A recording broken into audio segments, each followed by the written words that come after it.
Good day everyone. So today tuturo ko sa inyo kung ano ba yung mga dapat nyong gawin kapag wala or mahina yung signal ng inyong SIM card.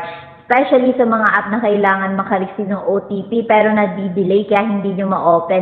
Katulad ng GCash app, diba? Anyway, so today, ang unang ibibigay ko sa inyo is pwede nyo itry yung pagre-restart ng inyong mobile device. Minsan kasi hindi na natin ino-off yung mobile natin or nire-restart. Once natin try nyo yan, marirefresh yung network connection natin. Hindi lang yun kundi yung pati system ng ating mobile, okay? Pero kung hindi pa rin gumana yan, pwede nyo itry yung number 2. Try nyo mag-change ng location. Minsan kasi merong mga lugar na wala talagang signal. Depende rin kasi yan. So, alamin nyo din kung anong network provider ba yung medyo malaki sa area nyo, okay? Yung number 3 na pwede nyo naman itry is yung pag-activate ng flight mode. Tapos, i-deactivate nyo ulit. Maaari kasi makatulong to para ma-refresh din yung connection ng inyong network.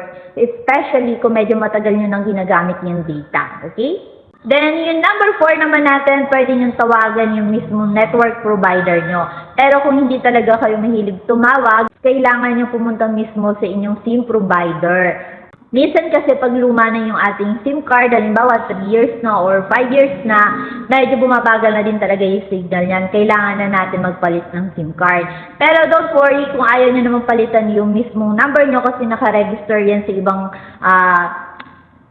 application nyo or ibang app, pwede naman kayo mag-request ng replacement SIM card. And maliit lang naman yung bayad nun, pero kailangan nyo talagang pumunta ng personal para naman ma-assist kayo ng inyong SIM provider. For example, kung sa may Globe, punta lang kayo sa pinakamalapit na Globe store. And yun nga, magpatulong kayo para makakuha kayo ng replacement SIM card. Bago matapos ang ating video for today, huwag nyo kalimutan mag-like and subscribe for good luck.